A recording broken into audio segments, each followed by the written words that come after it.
ትዳር ሲመሰርት የአብርሃምና የሳራ ጋብቻ ያደርግላችሁ ብለው የመረቁት ሁሉ በዚያች ደቂቃ ያወገዙት የረገሙት መስሎ ታየው።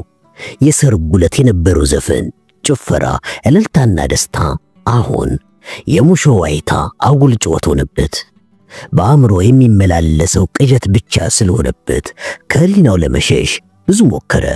ግን የአስቴር ደም ያደፈ እጅ በደም ካልታጠበ አይነጻም እያለች መንፈሱን አስጨነቀችው።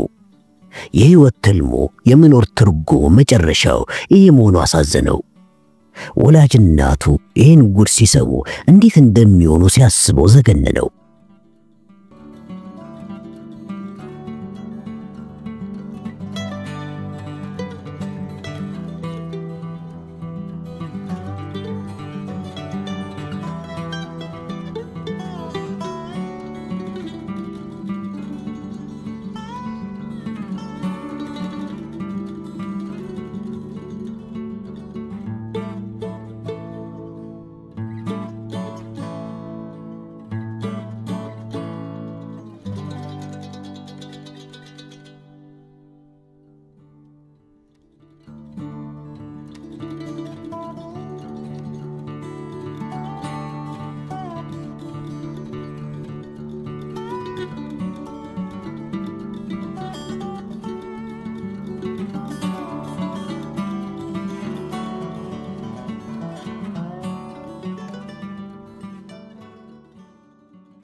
ወይዘሮ አልታየ በታየና በግብረ አበሮቹ መታለላቸውን ሲሰሙ እረርድብናሉ።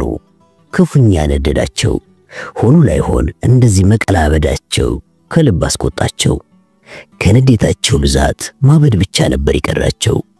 ባስታወሱት ቁጥር የዚያለት ድርጊታቸው ይዘገንናቸዋል። ወይዘሮ አልታየ አፍቅሮ ነዋይ የተጠናወታቸው ሴት ናቸውና አይን ባይን መዘረፋቸውን በጸጋ አልተቀበሉትም። ብቻ ባለቤታቸው በጅሮን ታፈሰ። ይሄ ነገር የመታለላችን ጉዳይ ማለቴ ነው። ከኔና ካንቺ በጭራሽ እንዳይወጣ አደራ ብለው አስጠንቅቀዋቸዋል። ይሄ የባላቸው አደራ የእግር ብረት ሆኖ አሰራቸው። አስፈላጊውን እርምጃ በወቅቱ እንዳይወስዱ እንቅፋት ሆነባቸው። ሁነኛ ዘመድ ሳይጠፋ ማንም መንገደኛ እንዳሾፍባቸው መቅረቱ በጣም አሳዘናቸው። ሌባና መዝባሪን ማጋለጥ ኃጢአት የለበትም፣ ሚስጥር ማባከንም አይሆንም። ስለዚህ ማወቅ የሚገባው እንዲያውቅ አደርጋለሁ። በጅሮ ወንድም እንዳይሰማብኝ እጠነቀቃለሁ አሉና ለእህታቸው ልጅ ባል ስልክ ደወሉ። ጉዳዩን አንድ ባንድ አስረዱት። ከዛም አደራ ማንም እንዳይሰማ ሚስጥር ነው ብለው ደገሙለት። ታዬ ይታገሱ በእውነተኛ ስሙ ግርማ ተሰማ ተብሎ ነው የሚጠራው። በተለያየ ቦታ የተለያየ ስም ስላለው ትክክለኛ ስሙን የሚያውቁ በጣም ጥቂቶች ናቸው። እንደ ተራ ሌባ ኪስ አይዳብስም፣ በር ከፍቶ መስኮት ሰብሮ አይሰርቅም። የተለያዩ የማታለያ ዘዴዎችን በመቀየስ ግን የታወቀ ጮሌና አጭበርባሪ ነው። ለደግ ነገር አላዋለውም እንጂ በቂ ዕውቀት አለው ይላሉ። በትላልቅ ሆቴሎች አካባቢ አልፎ አልፎ ይታያል። አለባበሱና ቁመናው የሚያማረ ስለሆነ የዋ ሴቶችን በቀላሉ የመማረክ ስጦታ አለው። ሰው የማግባባትና ያነጋገር ስልቱም የሚደነቅ ነው። የት እንደሚኖር የሚያውቅ ሰው የለም። ልብሱን የሚቀይረውም ከላውንደሪ ውስጥ ነው እያሉ ቢጤዎቹ ያሙታል። ለገንዘብ የማይሰስት ቸር በመሆኑ የሚቀርቡት ሁሉ አባ መስጠት ይሉታል። ታዬ ከተለያዩ ኮረዳዎች ጋር ስለሚውል ቋሚ የሴት ወዳጅ የለውም። ፈገግታ ከገጹ ላይ የማይጠፋ በመሸበት አዳሪ ነው። በጅሮንድ ስላታለለው ሰው አጠቃላይ ሁኔታ ሲገለጽላቸው ያጭበርባሪ አሳሽ ቡድን አባሎች ማን መሆኑን ወዲያው አወቁ። በዚህ አይነት የረቀቀ ዘዴ የሚጠቀመው ታዬ ለመሆኑ ቅንጣት ታክል አልተጠራጠሩም። የት አካባቢ እንደሚያዘወትርም ጠንቅቀው ያውቁ ነበርና በቀላሉ አገኙት። ታዬ በማታለል ገንዘብ ከማግኘት ሌላ በተጨማሪም ሰው ማሞኘትን ልዩ ደስታ ይሰጠዋል። በሰው ጅልነት ማሾፍ ያረካዋል። ከዕለታት አንድ ቀን በከተማው ትልቅ ከሚባሉት በአንድ ሆቴል ቅልጥ ያለ ሰርግ ተደግሷል። ሙሽሮቹንም መስሎ ፒፓውን ካፉ ላይ ለጉሞ እግርና እግሩን አነባብረው ብቻውን አንድ ጠረጴዛ ይዞ ተኮፍሷል። ሁለት ዘመናዊ ኮረዳዎች ያልተያዙትን ወንበሮች ሰው እንደሌላቸው ጠይቀውት ከጎኑ ተቀመጡ። አንዷ ከቦርሳዋ ሲጃራ ስታወጣ ተሽቀዳድሞ ለኩሰላት። ስታመሰግነው ደማቅ ፈገግታን አሳያት። ብዙም ሳይቆዩ ውይይት ጀመሩ። ጨዋታቸው ደራ። የተሟላ ግብዣ ነበርና ውስኪው በገፍ ተጠጣ። ዳንሱ በሙሽሮቹ ተከፈተ። ብዙዎቹ ሞቅ ብሏቸው ስለነበረ የሚያውቀውም የማያውቀውም እየተነሳ ጨፋሪ ሆነ። ታዬ ቤተኛ ከሆናቸው ሁለቱ ሴቶች ጋር በየተራ ደነሰ። በችሎታው አደነቁት። ሴቶቹን የሚያውቋቸው ለጨዋታ ፈቃደኝነታቸውን እየጠየቁ ሲያስነሷቸው ታዬ የቦርሳ ጠባቂና ባላደራ ሆነ። በመሃሉ አመመኝ በሚል ሰበብ ተሰናብቷቸው ሄደ። ከጨዋታ ብዛት አንዷን ስላላባት በማሐረብ ፊቷን ለመጥረግ ብላ ማሐረቧን ለማውጣት ቦርሳዋን ከፈተችው። ከውስጡ የነበረውን ብር አጣችው። የከበርቴ ልጅ በመሆኗ አልደነገጠችም። አድራጎቱ ግን አናደዳት። ምንም ቢሆን ገንዘብ ነው እናስቆጫት። ብዙም ርቆ ሄድም ብለው ወንዶች አስከትሎ ተሯሩጠው ወጡ። በሁለት ተከፍሎ ሲከታተሉት አንደኛው ቡድን በሩቃየውና ሌባ እያለ አሳደደው። ታዬ እንደተደረሰበት ሲረዳ በአቅራቢያው ካለው ፖሊስ ጣቢያ ሮጦ ገባ። አሳዳጆቹም በሌሎች ወሬኞች ታጅበው ወዲያውኑ ከተፋሉ። ፖሊሶች ከሳሽና ተከሳሹን መለየት አቃታቸው። ሁኔታውን አረጋጉና ምን ሆናችሁ ሲሉ ጠየቋቸው።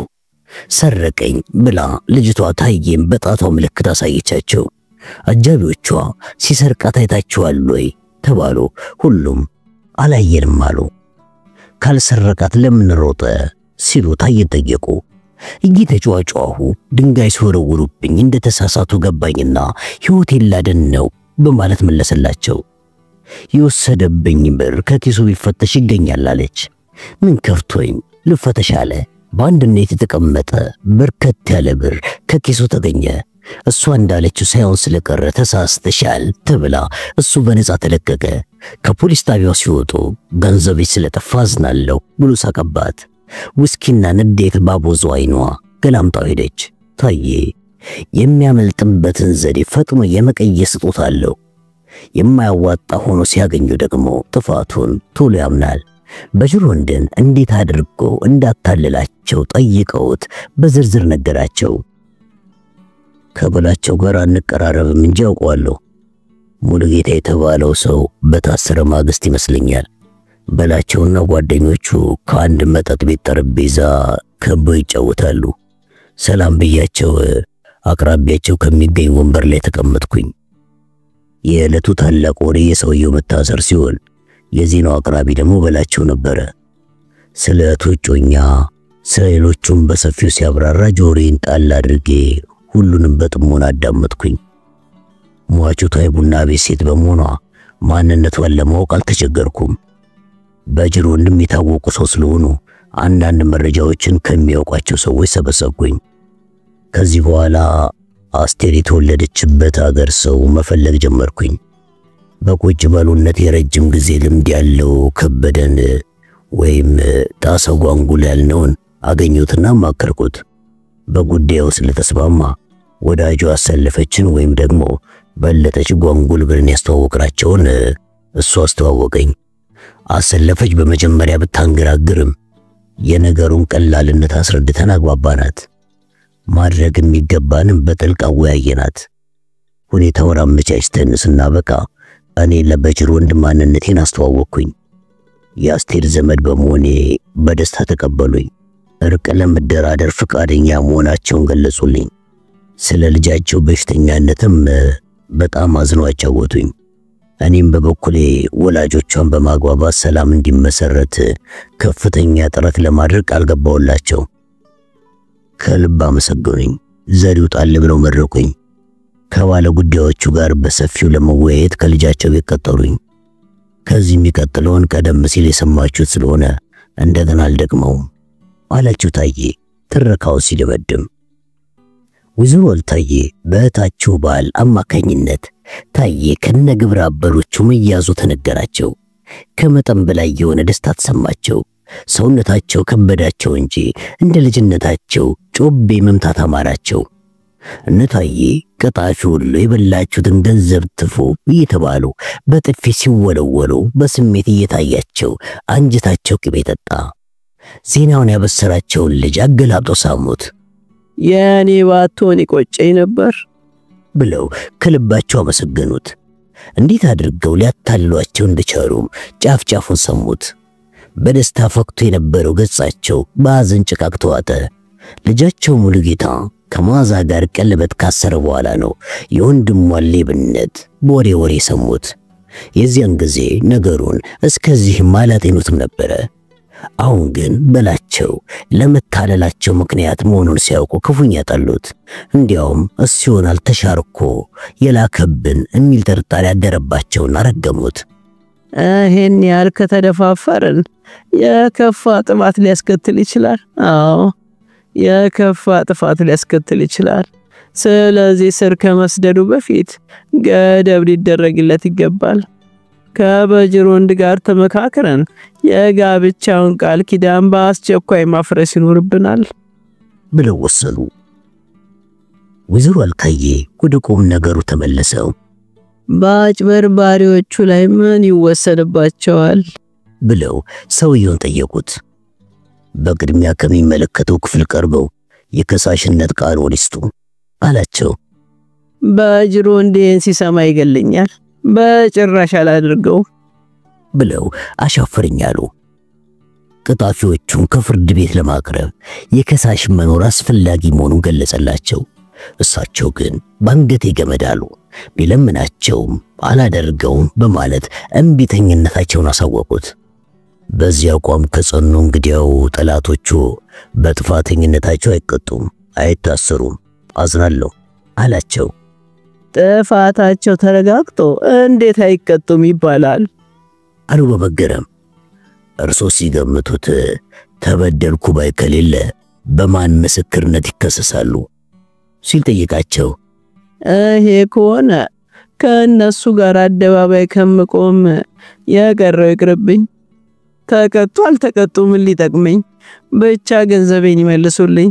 በዚህ በኩል ያለውን አንተ ፈጽምልኝ አሉት። ገንዘቡን ያጠፉት ስለሆነ እንደማይመለስ ሲነግራቸው በጣም አዘኑ። እነዛ ከይሲዎች ያን ሁሉ ብር አወደሙት ብለው በቁጭት ራሳቸውን ነቀነቁ። ከንፈራቸውን በጥርሳቸው ነክሰው እነሱ ምን ያደርጉ አሳልፎ ለጅብ የሰጠኝ በላቸው የሚሉት ይሁዳ ነው ብለው ተባረሩ። በጅሮንድ ልጃቸውን ለማስፈታት ያደረጉት ሙከራ ሁሉ ስለከሸፈባቸው በጣም አዘኑ። በተለይም እነታየ እንዳሻንጉሊት ከተጫወቱባቸው ወዲህ ቅስማቸው ተሰበረ። ትኩር ብሎ ያያቸው ሁሉ ሚስጥራቸውን ያወቀባቸው እየመሰላቸው ተሳቀቁ። በሳቸው ኃይል ምንም ማድረግ አለመቻላቸውን ሲያውቁም ተስፋ ቆረጡ። የሚረባ ምክር እንኳን የሚለግሳቸው ስላጡ ሰውን ጠሉ። በዚህ ምክንያት ማንንም ላለማየት ሲሉ ከቤቱ አሉ። ነገር ዓለሙን ትተው መጠጥ አዘወትሩ። ወይዘሮ አልታየ የባለቤታቸው ሁኔታ ስላላማራቸው ወደ ቤታቸው ተመለሱ። ተው አይሆንም፣ ለጤንነትም አይበጅም ብለው መከሯቸው። አንቺ አያገባሽም፣ እኔ ከእንግዲህ ወዲህ ለሕይወቴ አልሳሳም፣ ተከብሬ ተፈርቼ በኖርኩበት ከተማ የውርደት ማቅ ለብሼ ለመኖር አልሻም እያሉ አስቸግሯቸው። ወይዘሮ አልታየ ነገሩ በጣም ስላሳስባቸው ንስሐ አባታቸውን ጠርተው አሳወቋቸው። ከዛም ንስሐ አባታቸው ወቀሷቸው። በጅሮንድ የላይኛው ቤቴን እንዳላጣ ብለው ስለሰጉ ካድራጎታቸው በመጠኑ ተቆጠቡ። በጅሮንድ ከሳሎን ውስጥ ጋቢያቸውን ተከናንበው መጽሐፍ ያነባሉ። ባለቤታቸው ወይዘሮ አልታየ ከውጭ መጡ። ፊታቸው ፈክቷል። ከማህበር መልስ ነበርና ባይሰክሩ ሞቅ ብሏቸዋል። ከሄዱበት ቦታ የሰሙትን ለመንገር ቸኩለዋል። ወሬው አስደናቂ ስለሆነ እንዴት ብለው እንደሚጀምሩ ጠፍቷቸዋል። ለማንኛውም መጸዳጃ ቤት ደርሼ ስመለስ ነግረዋለሁ ብለው ወደ ውስጥ ገቡ። እንደመጡ ካጠገባቸው ሄዱ ተቀመጡና በጅሮንድ ሲሉ ጠሯቸው። ምን ነበር አሉ አይናቸውን ከመጽሐፉ ላይ ያነሱ። አንተ ደግሞ ቁም ነገር ሊያጫውቱ ሲፈልጉ ችላ ትላለህ። እሱን አስቀምጥና የሰማሁትን ልንገርህ አሏቸው። በአይኔ አይደለም በጆሮዬ የምሰማው ነገሪኝ አሉ በጅሮንድ ለወሬው ሳይጓጉ። ወይዘሮ አልታየ ወሬውን ባለቤታቸው አምነው የሚቀበሏቸው አልመሰላቸውም። ብቻ ሊቀበለውም ባይቀበለው ልንገረውና ከኔ ወረድልኝ ብለው ይኸውልህ የልጃችን እጮኛ ታናሽ ወንድም ታሰረ ሲሉ ሰማሁ አሏቸው። ምን ሰርቆ? የምን መስረቅ? በነፍስ ማጥፋት ወንጀል ተቀፈደደ እንጂ አሉ በማዳነቅ። ሰው ገሎ ነው ያልሽው አሉ በጅሮንድ እንደመጠራጠር ብለው። ያቺ የኛይቱ ጉድ አስቴርን የገደልክ አንተ ነህ ብለው ከቤት ድረስ መተው ወሰዱት ነው የተባለው። በጅሮንድ በሆናቸውም ሆነ በህልማቸው ያላሰቡት ነገር ሆነባቸው። ሚስታቸውም የሚቃዡ መሰላቸው። ደረቅ የፈጠራ ወሬ ነው ብለው ማመን አቃታቸው። ከጥቂት ዓመታት በፊት የሆነ ነገር ትዝ አላቸው። አንዱ የሰው እጅ በጨርቅ ተጠቅልሎ ከድልድይ ስር ተጥሏል ብሎ አወራ። ሁለተኛው የሰው ጭንቅላት ነው አለ። ወሬው እየተስፋፋ ሲሄድ እጅም እግርም ተጨመረለትና በአጭር ጊዜ ውስጥ ሙሉ ሰው ሆነ። የከተማ ወሬኛ በሙሉ ከተባለው ቦታ ግልብጥ ብሎ ሄደ።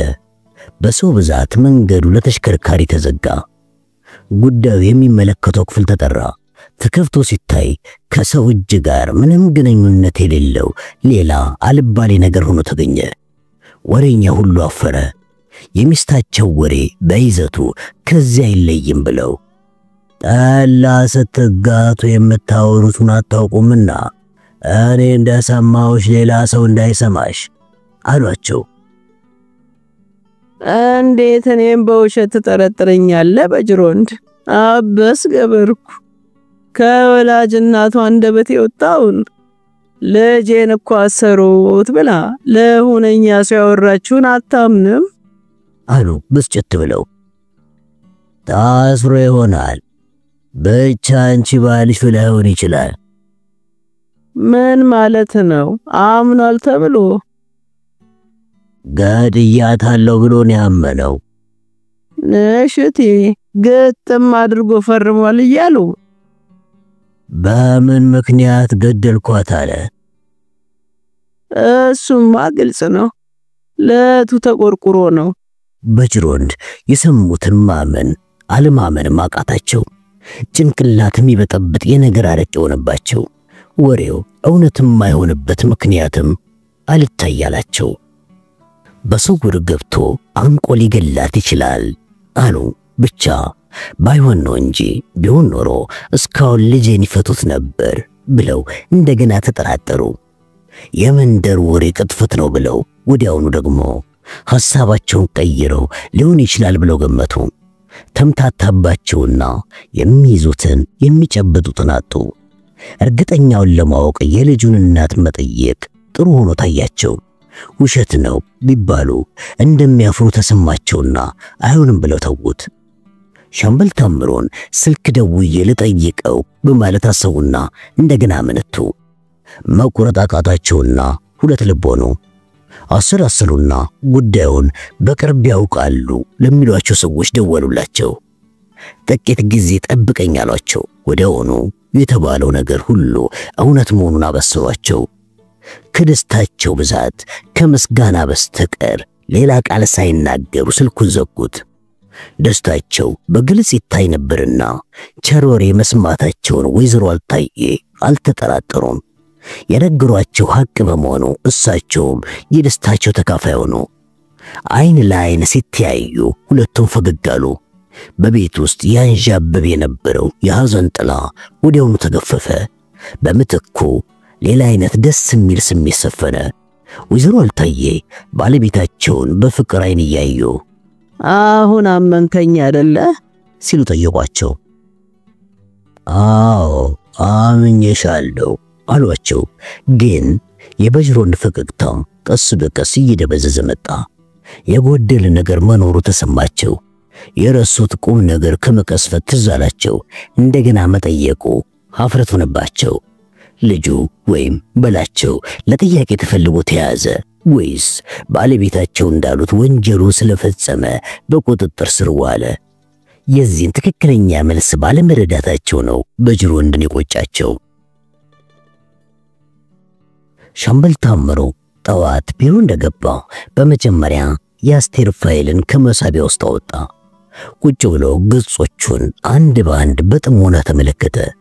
ሲጃራውን አቀጣጥሎ በሐሳብ ተመሰጠ። እንዴት ሊሆን ይችላል ብሎ ከአእምሮ ጋር ሙግት ገጠመ። በመጨረሻም ወንጀሉን ፈጽሟል ተብሎ የተጠረጠረው ሰው ሁኔታ ገረመው። ምናልባትም ሰውየው ወንጀለኛ ላይሆን ይችላል ሲልም ገመተ። ግን የተባለውን ሰው እሱ ይህን ያህል ዋጋ ሳይሰጠው እንደቆየ በጣም ደነቀው። ስለ ሰውየው የሰማውን ማመን አቃተው። ተጠርጣሪውን ሰው ከአንዴም ሁለቴ ያላነጋግሮታል። ብቻ የአስቴር ገዳይ ነው መባሉ ደንቆታል። ይህን ያህል ብልህ ሰው ከሆነ አደገኛ ሊሆን ይችላል። ስለዚህ ወንጀሉን አልፈጸምኩም ብሎ ከካደ ለማሳመን ያስቸግር ይሆናል። ለማንኛውም ሁሉንም እንደርስበታለን ብሎ ጉዳዩን ሲያወጣ ሲያወርድ ወይዘሪት መዓዛ መጣች። መዓዛ ውብ ቅርጽ ያላቸውን እግሮቿን አነባብራ ተቀመጠች። ሻምበሉ የመጣችበትን ጉዳይ ጠየቃት። ወንድሜ ምንም የሚያውቀው ጉዳይ ስለሌለ ሊታሰር አይገባውም አለችው። አንዳንድ ሊጣሩ የሚገባቸው አጠራጣሪ ነጥቦች መኖራቸውን ገለጸላት። እንዲሁም ሳይንስና ቴክኖሎጂ ባፈራቸው መሳሪያዎች እንዲመረመር ፍቃደኝነቱ ተጠይቆ መስማማቱን ነገራት። ወንጀሉን ፈጽመሃል ተብሎ እንዳልታሰረ ማስረዳት። መዓዛ ይህን ስትሰማ አድሮባት የነበረ ውስጣዊ ጭንቀቷ ለቀቃት። አላመነላቸውም ብላ ደስ አላት። የፈራችውም እንደፈራችው ባለመሆኑ የተስፋ ጭላንጭል ታያት። ቢሆንም ነገሩ ገና እልባት አላገኘምና አሳሰባት። ስለ መመርመሪያው መሳሪያ የምታውቀው ነገር የለም፣ ብቻ ውሸታምን ዋሽቷል ብሎ ያጋልጣል ሲሉ ሰምታለች። የመሳሪያው አስተማማኝነት እስከምን ድረስ እንደሆነ ግን አልተረዳችም።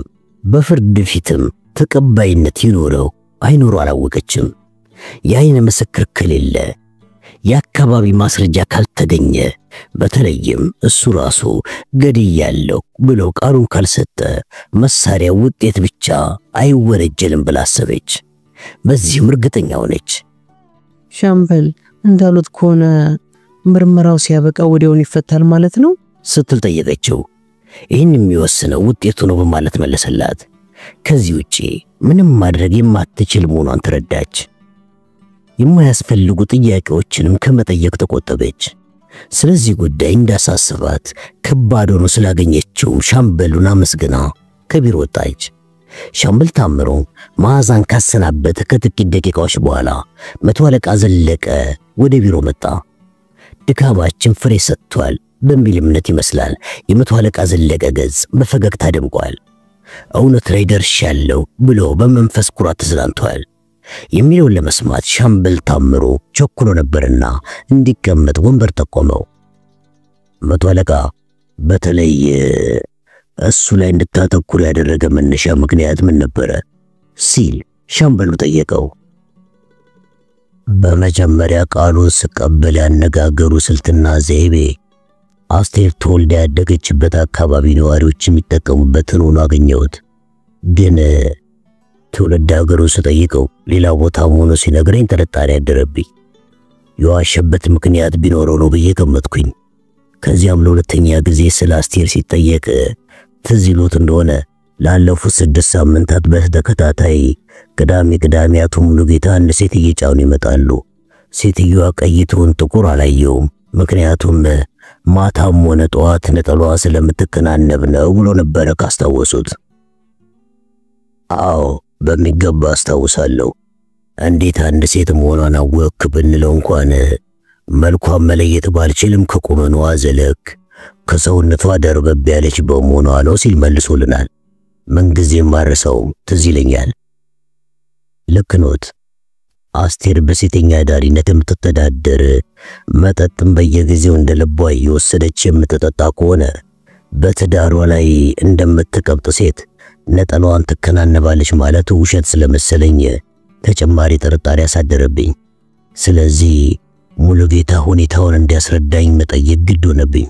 አስቴር ነጠላ መከናነብ ቀርቶ መልበሱንም ብዙ እንደማትወድ ከገለጸልኝ በኋላ በየምክንያቱ አነጋገርኩት። አዎ አጠቃላይ ሁኔታውን ሳጠና ጥርጣሬ ይበልጥ እየጎላ መጣ። ስለዚህ ነው የሚያውቃት ሰው ለማግኘት የጣርከው? አዎ ጥርጣሬ ምን ያህል እውነት እንዳለው ለማረጋገጥ በቅድሚያ እሱን ከሀገር ቤት በሚገባ የሚያውቀው ሰው ማግኘት አስፈለገኝ። ይህን ችግር በምን እንደምፈታው አውረድኩኝ። አስቴር የአገሬ ልጅ አብሮ አደጌ የምትላት ሴት አለች መባሉን አስታወስኩኝ። ይቺ ልጅ ከአስቴር ጋር ከዳር ሀገር አብራ ከነበረች ሰውየውን ልታውቀው ትችላለች ብዬ ገመትኩኝ። ስሟ ድንቅነሽ ነው መባሉ ትዝ አለኝና ፈለኳት። ድካሜ ቀላል ባይሆንም በአጋጣሚ ያገኘዋት አየችውና አወቀችው ብሎ ፈገግ አለ። የአስቴር የሕግ ባል መሆኑን አረጋገጠችልህ? በሚገባ። በዚህም የገደላት እሱ ነው ብለህ አመንክ? እሱ ለመሆኑ ቅንጣት ታክል አልጠራጠርም። ግን ሰውየው አስቴርን አላውቃትም ብሎ የካደው ቀደም ሲል እንደማውቃት ከደረሱበት ወንጀለኛው አንተ ነህ ብለው ይዙኛል በሚል ፍርሃት ሊሆን ይችላል። ወይም በአንድ ወቅት የትዳር ጓደኛው የነበረች በዚህ አስነዋሪ ተግባር ላይ መሰማራቱ አሳፍሮትም ይሆናል። ስለዚህ በእነዚህ ምክንያቶች ሊዋሽ አይችልም አይባልም። እሱስ ነው ግን አይመስለኝም። ምክንያቱም አስቴር ጥራው መኮብለሏ ክፉኛ ሳያበሳጨው እንዳልቀረ መገመት አያስቸግርም። በደረሰበትም ውርደት የትውልድ አገሩን ጥሎ እንዲጠፋ የተገደደ ማለት ይቻላል። አዎ ለዚህ መንስኤው አስቴር እንደሆነች ግልጽ ነው። ለከፍተኛ ውድቀት የዳረገችውን ሴት በአጋጣሚ ያገኛትና ሳታውቀው አወቃት እንበል። እየተመላለሰች ማደሯ በልቡ ውስጥ ተዳፍኖ የነበረውን የፍቅር ስሜት ቀሰቀሰበት። በቅናት ረርድብን አለ። በዚህም ጥላቻው ስር ሰደደ። ሁኔታውን አመቻችቶ ለመበቀል ዝግጅት አደረገ። ቀኑ ሲደርስ ለሙሉጌታ ምክንያት በማቅረብ ፍቃድ ተቀበለ። አሳዳሪው ሳልስት ለመድረስ መሄዱን በሚገባ ያውቅ ነበርና ከቤት መውጣቱን አድፍቶ ጠበቀ። በዚህ መንገድ ወንጀሉን ስለፈጸመ ምንም አላውቅም ሲል ካደ። እኛንም ለተወሰነ ጊዜ ቢሆንም ሊያሞኘን ቻለ። አሁን ግን ማንነቱን አበጥረ ስላወቅን ሊዋሸን አይችልም። ስለዚህ ቀርቦ ቃሉን በሚሰጥበት ጊዜ እውነቱን ይነግረናል ብዬ አምናለሁ አለ መቶ አለቃ ዘለቀ። ሻምበል ታምሩ ቀደም ሲል መቶ አለቃ አየለ የመዓዛ ወንድም ወንጀሉ እንዴት አድርጎ እንደፈጸመ በዝርዝር ያስረዳው ትዝ አለው። በድርጊቱ አንጻር ሲታይ የሁለቱም ተመሳሳይነት አለው። ለወንጀሉ መፈጸም ግን መሰረታዊ መነሻቸው የተለያየ ነው። በላቸው ለእህቱ በመቆርቆር ሲሆን ይህኛው ደግሞ በራሱ ላይ በደረሰ በደል የበቀል እርምጃ ወስዷል የተባለው። የሁለቱም ምክንያት ያስኬዳል።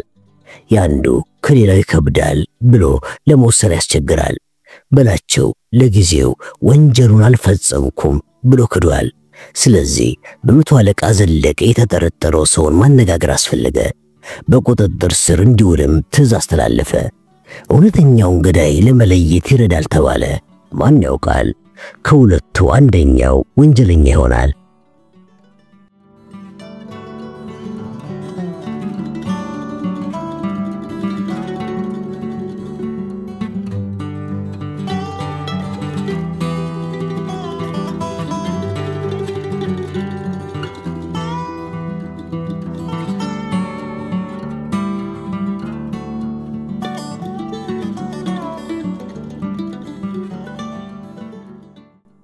ዘበኛው ይመር የለበሰው አንድ አሮጌ የካኪ ኮትና ያረጀ የሱፍ ሱሪ ነው። እድሜው ከ35 አይበልጥም። ኑሮ ያጉሳው ቆሎ ስለሆነ ፊቱ ገርጥቷል። የወጣትነት ለዛውን አጥቷል። በአንድ ወቅት መልከ መልካም እንደነበረ መገመት ይቻላል። መከራ የተመላለሰበት ለመሆኑ በግልጽ ይመሰክራል። ሻምበል ታምሩንም ሆነ መቶ አለቃ ዘለቀን ያውቃቸዋል። ብዙ ጊዜ ማነጋግረውታል። ጉዳዩ አንድ ሆኖ ሳለ ያንኑ መልሶ መላልሶ መጠየቅ እንዴት እንደማይሰለቻቸው ገርሞታል። ትዕግስታቸውም ደንቆታል። ይመር ቁጭ ብሎ ሁለቱንም መኮንኖች በየተራ ተመለከታቸው። ደማቅ ፈገግታ አሳዩት። የሻምበሉም ቢሮ ባይኑ ቃኘው። የሚያስፈራ ምንም ነገር አጣ። ለእንግድነት እንደተጠራ ሰው ተዝናና። በውስጡ ግን መሸበሩ ተሰማው። የእነሱ ዝምታም አስጠላው። ሻምበል ታምሩ ሲጃራውን አቀጣጥሎ ለምን እንደተፈለገ አጭር ገለጻ አደረገለት። ደጋግሞ የሰማው ስለነበረ ለይመር አዲስ አልሆነበትም። የዛሬው ግን አቀራረቡ ለየት ያለ በመሆኑ የፍርሃት ስሜት አደረበት። አቶ ሙሉጌታ ቤት በዘበኝነት ከመቀጠሪ በፊት ሌላ ሰው ቤት ሰርተሃል እንዴ? ሲል ሻምበሉ በድንገት ጠየቀው። ከእሳቸው ቤት ከመቀጠሪ በፊት ሸቃይ ነበርኩኝ። ከሌላ ቦታ አልሰራው። ከዚያ በፊት ግን ገበሬ ነበርክ አይደል? ሲል መቶ አለቃ ዘለቀ ጠየቀው። አዎ አራሽ ገበሬ ነበርኩኝ። ከግብርናው ሽቀላ ይሻላል ብለህ ነው ከተማ የገባው? ከገጠሩ የከተማ ኑሮ ይሻላል ሲሉ ሰምቼ እድሌን ለመሞከር መጣው። ሚስቴም ስለሞተችብኝ ገጠሩ አስጠላኝ። ታዲያ ተሽሎ አገኘኸው እንዴ? መሻለስ አይሻልም፣ ብቻ ካፈርኩ አይመልሰኝ ሆነብኝና ነው እንደወጣው የቀረሁት። የሚስት ስም ማን ነው? አለ ሻምበሉ በድንገት። የቷ? አለ በመጠኑ ግር ብሎት። ተስቦ በሽታ ገደለብኝ ያልካት ነዋ አለ መቶ አለቃ ዘለቀ ፈገግ ብሎ። እሷማ ዘነበች ነው።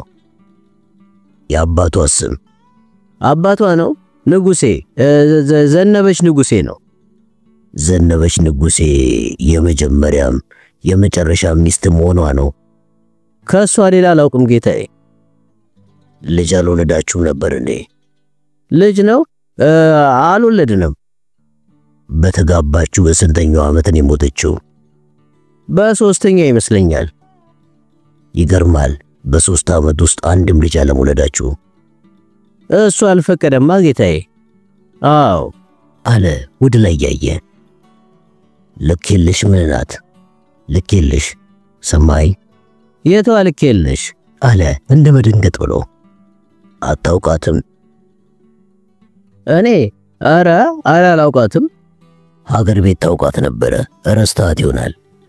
ኧረ አይመስለኝም ጌታዬ አለ እንደ ፍርሃት እየቃጣው። ከዚህም አይታታል፣ ብቻ መልክና ስም ሆኖ ቢሆናል።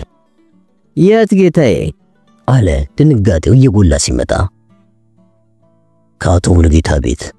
አላየኋትም። ኧረ እኔ አላውቃትም አለ በስጨት ብሎ። ሚስትህን ብታያት አታውቃትም? የሞተችውን? የለም የኮበለለችውን። ሚስቴ የሞተች እንጂ አልኮበለለችም አለ ፈርጠም ብሎ። ተው እንጂ አቶ ይመር፣ አመጣጥህ ሚስትህን ፍለጋ ነበር አይደል? ለፍለጋ አልመጣሁም። የሞተ እኮ አይፈለግም አለ በስጨት ብሎ። ለፍለጋ ካልሆነ ጥላ ስለሄደች ትዳር በመፍረሱ ተበሳጭተህ መጣ አይደል እንዴ? የምትሉት ሁሉ አልገባኝም አለ አይኑን እያቁለጨለጨ። ልኬልሽ አበጀ የሕግ ሚስት ነበረች። የኔ? አዎ ያንተ። ልኬልሽ ሚስቴ አልነበረችም አለ ደከም ባለ ድምፅ። አንካካድ እንጂ ሌላም ስም አላት ከከተማ ይወጣላት። አስቴር አበጀ ነው የሚሏት።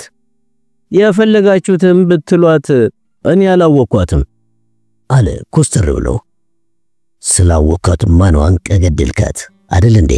አለ ሻምበሉ ጥርሱን ነክሶ አይኖቹን አፍጥጦ። እኔ ብሎ በድንጋጤ ከመቀመጫው ብድግ አለ። ቁጭ በል አቶ ይመር፣ ገና ብዙ አለ የምንጨዋወተው ቁም ነገር አለ ሻምበል ታምሩ። ይመር መላ አካላቱን አንዳች ነገር ሲወረው ተሰማው። የመከራ ችቦ ሲቀጣጠል ታየው። ወደዚህ ዓለም የመጣበትን ቀን ረገመው። ሙጫ ቀዳዳው አልታያለው። ወደ ላይ እንጋጦ አማረረው። ደማዊት ነፍስ እንደተለየው በድን ፈዘዘ። ለጥያቄያቸው መልስ ነፈገ። ላለመናገር ወሰነ። አቀርቅሮ ቁጭ አለ። ሻምበሉ ሂድና አምጣት ብሎ ለመቶ አለቃው ትእዛዝ ሰጠና የቅጥር ሰው ብትሆንም በልጠት አላጣም አለው። የሱን ጭንቀት ሳያጤን ፈገግታ እየጋበዘው። ይመር መልስ አልሰጠውም። ፊቱን አላየውም። ሻምበል ታምሩ እየተንጎራደደ ከብልህም ብልህ ቅዳሜ ፍቃድ መጠየቅ፣ አትክልተኛውን መጠጥ ጋብዘ ማስከረ ቀላል አይደለም ብላት አለው በማድነቅ። የሻምበሉ አድናቆት ይመር በደስታ አልተቀበለው። የመከራ አዋጅን የመሰለው ድምፁ አስጨነቀው። ከሐሳብ ማጡ እስከተተው የመኖር ተስፋውን አጨለመው። መቶ አለቃ ዘለቀና ድንቅነሽ መጡ። ትዕዛዝ እንደሚጠብቅ ሰው ጎን ለጎን ቀጥ ብሎ ቆሙ። ሻምበል ታምሮ አንዴ እሷን አንዴ ይመርን በየተራ ተመለከተ። ድንቅነሽ ፍርሃት አላት። ይመርን ሰርቃ ስታየው ሰውነቷ በፍርሃት ተሸማቀቀ። በረኝነት ተሰማርተው ከብቶች የነዱበትን ቀዬ በአይን ህሊናዋ ዳሰሰችው። የልጅነት ትዝታቸውን አስታውሳዘነች።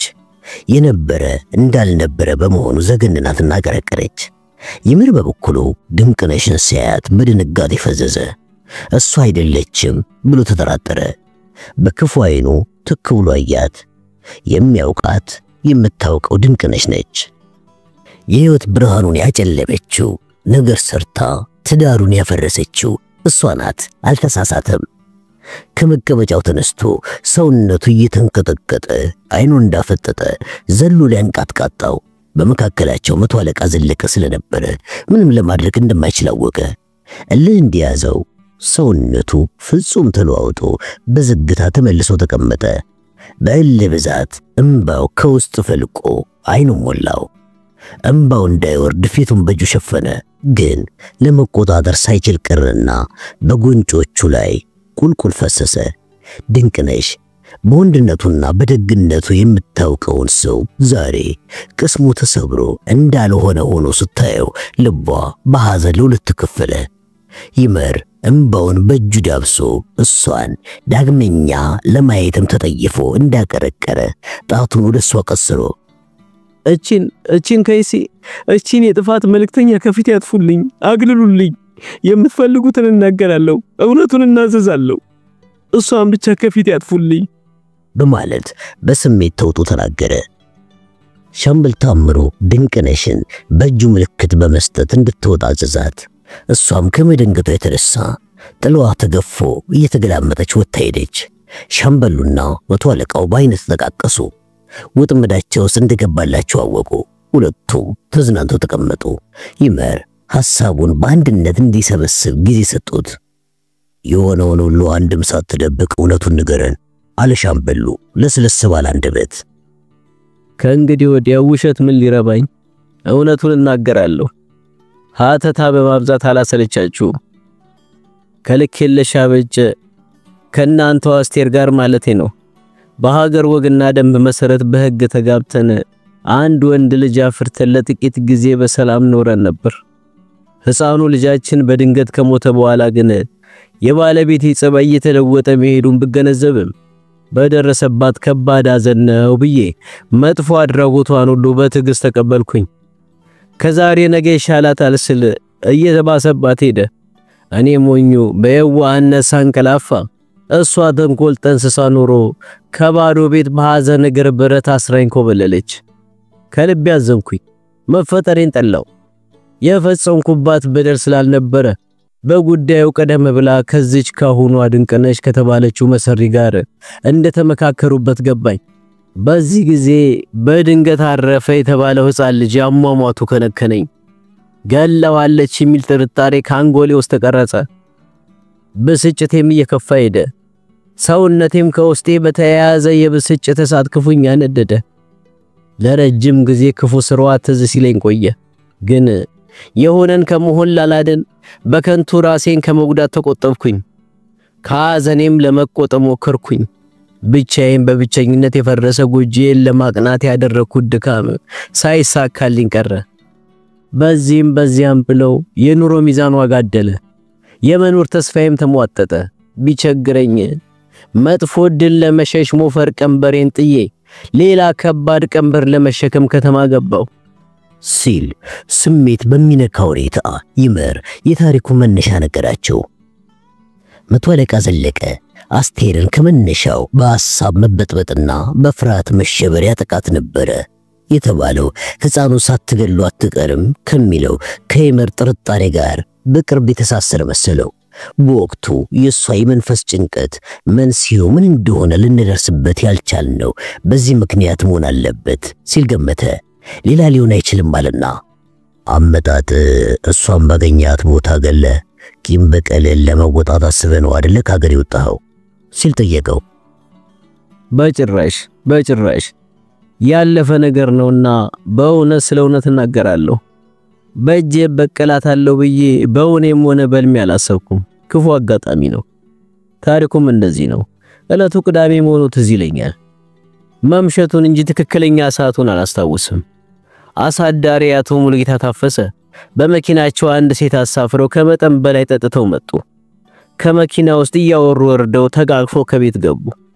ሴትየዋ ጥቁር ትሁን ቀይ በጭራሽ አላየው። ብቻ ድምፁ አንዳች ነገር ተወርውሮ ራሴን የመታኝ ያህል አስደነገጠኝ። እንደ መረዋ የጮኸው ድምፅ ከአእምሮዬ ውስጥ እየደወለ ጸጥታዬን አደፈረሰው። በወሬ ታመቀውን እያገላበጠ አንጀቴን አሸበረው። የቆየ በሽታዬን ነካክቶ ቆሰቆሰው። ሊሆንም አይችል ፍጹም ቅዠት ነው እያልኩኝ ሳወጣ ሳወርድ ቁጭ እንዳልኩኝ መንጋቱ በወፎች ዝማሬ ታወጀ። ቅዠትም ሆነ። የማታው አስደንጋጭ ድምፅ እንደፈራሁት የዛሬዋ እናንተ አስቴር የኔቱ ልክ የለሽ ድምፅ ሆነ። የምወዳት የማፈቅራት የቃል ኪዳን ሚስቴ ከብዙዎቹ አንዱ ስሜቱን ሲያረካባት ከውጭ ላይ ቆሜ እንድታዘብ ያደረገውን አማረርኩኝ። የተወለድኩበትን ቀን ረገምኩት። ቢሆንም የስሜቴን ልጓም ተቆጣጥሬ ጋቢና ካልሜን ተከናንቤ ወደ ታች ተዋርጄ ለተቀመጠችበት መኪና በር ከፍቼ ሳታውቀኝ አንጀቴ ያረረ በክብር እጅ ነስቼ ሸኘኋት። ከዚያ ያለ ጀምሮ ነው ለመግደል ቁርጥ ውሳኔ ያደረከው ወይስ ውሎ ካደረ በኋላ ነው ሲል ሻምበሉ ጠየቀው። ምንም ጊዜ እሷን ለመግደል ፈጽሞ አላሰብኩም። እንዲያውም የማዝበት ንብረቴን አፍርሳ የሰው እጅ እንዳይ ብታደርገኝም ጊዜ ከሰጠው ጋር እሷ በዓለም በደስታ እኔ ግን በመከራ እንድሰቃይ ምክንያት ብትሆንም እሷ በሌላ እኔም በሌላ ዓለም መኖራችንን አምኜ ያየሁትን ጭራሽ እንዳላየው አድርጌ ለመርሳት ሞከርኩኝ። ግን ከጥቂት ቀን በኋላ ደንበኝነቷን አጽንታ በተለመደው ሰዓት በተለመደው ሁኔታ በደጋፊ ከመኪና እየወረደች ማደሯን ቀጠለች። የልክ የለሽ ፈገግታ ብርቅ ያልነበረውን ያህል በውሸት አስመስላ ስትገለፍጥ፣ በስካር ፈረስ ስትጋልብ፣ ራሷን በቁም ገድላኔን ማዋረዷ በቁጭት አለንጋ ገረፈኝ። እያደረ በሷ ላይ ጥላቻዬ ስር ሰደደ። የማደርገው ጠፋኝ። እሷን ላለማየት ስራው ይቅርብኝ ብዬ አሰብኩኝ። ግን በስንት ጊዜው የተገኘውን እንደዋዛ መተው እንጀራን መክፋት ሆነብኝ። ልክ የለሽ ካዘቦቱ ቀን ይልቅ ቅዳሜን ማዘውተሯን ስለማውቅ በዚያ ዕለት ብቻ ፍቃድ መጠየቁን መረጥኩኝ። በየጊዜው ማስቸገሩ ደግሞ ፍጹም እንደማይሆን ቢገባኝም ለአንድ ሳምንት እንኳን ተሰውሬ መንፈሴን ለማደስ ወሰንኩኝ። ፍቃድ ለመውሰድ ያሰብከው ወንጀሉን በድብቅ ለመፈጸም እንዲያመች እንጂ አሁን አንተ እንዳልከው ሊሆን አይችልም አይደል እንዴ ሲል ሻምበሉ ተናገረው። አልነበረም ጌታዬ። ብቻ ማንኛውም ነገር አጋጣሚ ይፈልጋል። አቶ ሙሉጌታ ለምሳ እንደመጡ አሁን ለጊዜው የማላስታውሰው ምክንያት ሰጥቼ ፍቃድ ተቀበልኩኝ። በማግስቱ ሰንበት ነበርና በሰንበት ቀን ደግሞ ከቤተ እግዚአብሔር የመገኘት ልማድ ነበረኝና ሊነጋጋ ሲል ተነስቼ መንገድ ስጀምር አቶ ሙሉጌታ ከመኪናቸው ሲወጡ ከሩቅ ተመለከትኩኝ። ሰሞኑን ሰው ሲፈልገኝ ከለቅሶ ቤት ያመሻል በል ያሉኝ ነገር ትዝ አለኝ። ቀኑን ባሰላው ሳልስት መሆኑ ተሰማኝ። ያቺ ርኩስ ደግሞ ቅዳሜ ከሳቸው ጋር ማደሯ ታወሰኝ። ይህን ጊዜ በድንገት በመንፈሴ ውስጥ ያልነበረ መጥፎ ስሜት ተጠነሰሰ። በውስጤም አንዳች ነገር አደረ። ከውጪ ሰርጎ የገባው ኃይል በል አለኝ። አካባቢን ሰልዬ የውጭውን በር በቁልፍ ከፍቼ ወደ ግቢው ገባው። ከኮረንቲ ገመድ እንዳርጩሜ ቢጤ የሰራውትን ከዘማደሪያ ነበረችና አውጥቼ ተረተርኳት። ድምጼን አጥፍቼ ካለችበት ክፍል ደረስኩ። ከሚደላው አልጋ ላይ እንቅልፏን ትለጥጣለች። ለመጨረሻ ጊዜ ገጿን ለማየት የተከናነበችበትን ልብስ ገለጥኩት። በፍቅር ይመለከቱኝ የነበሩት አይኖቿ ከዋሻቸው ተደብቀዋል። እንደ ብርቅ የሚያዩቸው ጥርሶቿ በከንፈር ተሸፍነዋል። አንዴ በዓለም ላይ ካለ ነገር ሁሉ አብልጬ ወደድኳትን እንደ ጣዖት ያመለክኳትን እንደ ፈጣሪ ያከበርኳትን ሴት ደሟ በእጆቼ ላይ እንዲፈሶንና አንቄ ገደልኳት። በድንገት ሞታለች ይባላል እንጂ በሐኪም ተመርምራ በሰው እጅ ታንቃ መገደሏ ይታወቃል ብዬ በፍጹም አላሰብኩም ነበር። ይሄን ባውቅማ ኖሮ ከስተት ማጥ ውስጥ መቼ ዘፈቅ ነበር። ያም ሆነ የፈሰሰው አይታፈስምና እውነቱ መገለጹ ከመንፈስ ጸጸት ነፃ ስላደረገኝ አላዘንኩም። ባዝን እስከ እንግዲህ ወዲያ ምን ሊጠቅመኝ? ግን አቶ ሙሉጌታ ባልፈጸሙት ወንጀል በኔ መዘዝ ስለተጉላሉ ይቅርታ ያደርጉልኝ ዘንድ ጠይቁልኝ። ሳይበድሉኝ በድያቸዋለሁና ይሄ የህይወቴ ምርጫ አልነበረም። ግን እጣዬ ከሆነ መቼስ ምን አደርጋለሁ? እኔ እንደሆነ በቁሜ ከሞትኩኝ ቆይቻለሁ። የሞተ ሰው ደግሞ ሞትን አይፈራምና የሚመጣውን ሁሉ በጸጋ ለመቀበል ተዘጋጅቻለሁ አለ በከፍተኛ የሐዘን ስሜት። ወንጀሉን የፈጸምኩት አጋጣሚ ባመቻቸልኝ ሁኔታ ተጠቅሜ ነው እንጂ አስቤና ቅጂ አይደለም ብለሃል። ግን አቶ ይመር ይሄ እንዴት ሊታመን ይችላል? ሲል ሻምበሉ በጥርጣሬ ጠየቀው። ከእውነት በስተቀር አንድም ውሸት አልተናገርኩም። የሰውን ሕይወት ያህል ታላቅ ነገር አጠፋው ብያምኛለሁ። እናንተ ስታስቡት በቀላሉ ጉዳይ ላይ ለምን ዋሻለሁ? የገደለ ይሞታል ህጉ። ስለዚህ አሰብኩበት አላሰብኩበት ምን ልዩነት ይኖረዋል? አሁንም የማይታጠፍ ቃሌ ቃል ነው። ወንጀለኛ የሆንኩት በመጥፎ አጋጣሚ ነው። ማመን ያለ ማመኑ ግን የናንተ ፋንታ ነው ሲል መለሰ። የአሰቃቂ ወንጀል በአጋጣሚ ተፈጸመ ሲባል ሰሚን ግራ ያጋባል። ያንተን ቃል ማስተባበል እስካልተቻለ ድረስ ደግሞ መቼስ ምን ይደረጋል አለና ሻምበሉ ከወንበሩ ተነስቶ ለማንኛውም የእምነት ቃሉን በጽሑፍ ይስጥ፣ ፍርድ ቤት እስከሚቀርብ ከማረፊያ ቤት ይቆይ ብሎ ለመቶ አለቃ ዘለቀ ትዕዛዝ ሰጠው። ሻምበል ታምሩ ሲጃራውን አቀጣጥሎ የወንጀል ሁኔታ ለመመርመር ሞከረ። ሁሉም እንደተባለው ሊሆን ይችላል አለ። ግን ወንጀሉ በአጋጣሚ ለመፈጸሙ ተጠራጠረ። የመርተን ኮል ካላሰበ የሳልስቱን ቀን ተገን አድርጎ ለምን ፍቃድ ተቀበለ ሲል ራሱን በራሱ ጠየቀ። ይመር የሰጠው ምክንያት በቂ ቢመስልም አዎ ፍጹም አላረከኝም። አትክልተኛውን መጋበዙም የተንኮሉ ሌላ ገጽታ ነው። ነገር ግን የማረጋግጥበት ምንም ነገር የለም። በአጋጣሚ ይሁን በቅድ ወንጀሉ ተፈጽሟል። አዎ ይህንንም በማያጠራጥር ሁኔታ ራሱ አረጋግጧል። በወንጀለኛነቱም በቁጥጥር ስር ውሏል። የኛ ተልእኮ ግቡን መጥቷል። ስለሆነም በከንቱ ምን ያስጨንቀኛል በማለት ራሱን በራሱ ሸነገለ። ግን አስቴርንና ይመርን ካልታሰበ ቦታ እንዲገናኙ ያደረገው ኃይል ምንድነው? ተፈጥሮ የራሷ የሆነ የመቅጫ ሕግ ይኖራት ይሆን እንዴ? ወይስ በዘልማድ እንደሚባለው መጥፎ አጋጣሚ መሆኑ ነው ብሎ አሰበ።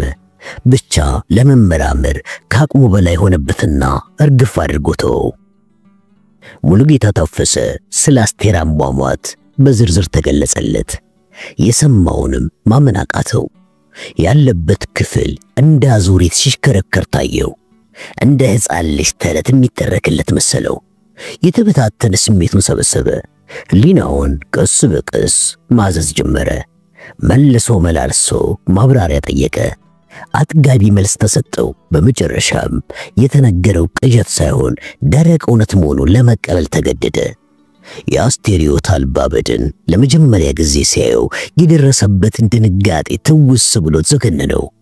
ላለፉት ጥቂት ቀኖች በእንቅልፍ ልቡ እየታየው ሰላም የነሳው ትዝ አለው። ያ ሁሉ አልፎ ነፃ ሰው በመሆኑ ወደር የሌለው ደስታ ተሰማው። የአጭር ጊዜ ደስታ ያልታሰበ መዘዝ ማስከተሉ ደነቀው። ቢሆንም ከአስቴር ጋር ያሳለፈውን ጊዜ አያማረረውም። የአካልም የመንፈስም እርካታ ያገኘበት ነበርና አይረሳውም። ይመር አስቴርን መግደሉ ገረመው። እሱ ላይ የጥፋት እጁን ባለማንሳቱ ማመሰገነው። በሕይወት መኖሩን ማስደሰተው። ሙሉጌታ ለወላጆቹ ስልክ ደውሎ የምስራች ተፈታውላችሁ ብሎ ለመናገር አሰበ። ግን በመካከላቸው በድንገት ብገኝ ደስታቸው እጥፍ ድርብ ይሆናል ብሎ ገመተ። ሁለት ልብ ከመሆን የተሻለውን መርጦ በአዲስ መንፈስ አዲስ ሕይወት ለመጀመር ወደ ቤቱ ሄደ። የመራይሌ ክፉን በክፉ ለመመለስ ምኞት አልነበረውም። አጋጣሚ አሳሳተው። ሳያውቀው የተሸከመው ቂም የሚሉት በሽታ የማስተዋል ህሊናውን ጋረደው። በልብ ውስጥ የተዳፈነ የፍቅር ረመጥ በትዝታ በትር ተቆስቁሶ የማይጠፋ የጥፋት ሰደድ አቀጣጠለ። ውስጡ ቁስሏ መርቅዞ ጨካኛውን ያደረገው። ሰብአዊ ርኅራኄ ነሳው። ስሜቱን የሚቆጣጠርበት ኃይል አሳጣው። እጁን በደም እንዲታጠብ ገፋፋው። አንዴ እጁ ደም ነክቷልና ወደ ደም ጠላም የወንጀለኛነቱን ዕጣ ሳይመርጥ ለመቀበል ተገደደ። ከእስረኞች ጋር ሲቀላቀል ግር አለው። በወጣትነቱ የተመኘው ብሩህ ዓለም እንደ እስር ቤቱ ሲጨልም ታየው። ወደ ኋላ መለስ ብሎ ያለፈ ሕይወቱን በዓይነ ሕሊና ዳሰሰው። ከመንደሩ ልጆች ጋር ጢሻ ለጢሻ ድብብቆ ሲጫወቱ፣ በጭቃ ላይ ሲንሸራተቱ፣ የጋማ ከብት ሲጋልቡ፣ እርስ በራሳቸው ሲደባደቡ፣ ወዲያውኑ ደግሞ ታርቀው አብሮ ሲፈነጩ እንደ ሰመመን ታየው። ሁሉም ነገር መጨረሻ አለውና ያ የዋህነት ጊዜ ቀስ በቀስ አከተመ። የሚያውቀውን ሳይሆን የማያውቀውን ዓለም ፊት ለፊት እንዲገጥም በቤተሰቡ ተወሰነ። ትዳር ሲመሰርት የአብርሃምና የሳራ ጋብቻ ያድርግላችሁ ብለው የመረቁት ሁሉ በዚያች ደቂቃ ያውግዙት የረግሙት መስሎ ታየው። የሰርጉ ዕለት የነበረው ዘፈን፣ ጭፈራ፣ እልልታና ደስታ አሁን የሙሾ ዋይታ አጉል ጩኸት ሆነበት። በአእምሮ የሚመላለሰው ቅዠት ብቻ ስለሆነ ከህሊናው ለመሸሽ ብዙ ሞከረ። ግን የሌሎቹ አስቴር የሱ ደግሞ ልክ የለሽ አፈር ለብሳ አፈር መስላ ሰላም ነሳችው። በደም ያደፈ እጅ በደም ካልታጠበ አይነጻም እያለች መንፈሱን አስጨነቀችው። የህይወት ትልሙ የመኖር ትርጉሙ መጨረሻው ይሄ መሆኑ አሳዘነው። ወላጅ እናቱ ይህን ጉድ ሲሰሙ እንዴት እንደሚሆኑ ሲያስበው ዘገነነው። በሱ ጥፋት ለመከራ መጋበዛቸው ጸጸተው። እሱነቱን አስጠላው። የወላጆቹ ሁኔታ ከፊቱ ላይ ድቅና አለና አስለቀሰው። ይመር ከእንግዲህ በአካል እንደማይገናኙ እያሰበ ወዳጅ ዘመዶቹን በመንፈስ ተሰናበታቸው። ከተወለደበት ቀዬ ለዓለም ለደስታ ሲወጣ በእንባ የሸኙትን እሱም አሁን በማያዩት የደም እንባ ተለያቸው። ቀጠሮዬ ከሞት ጋር ነውና እወቁልኝ አላቸው። የሕይወት ብርሃኑ ደበዘዘ። የመኖር ተስፋውም ጨለመ።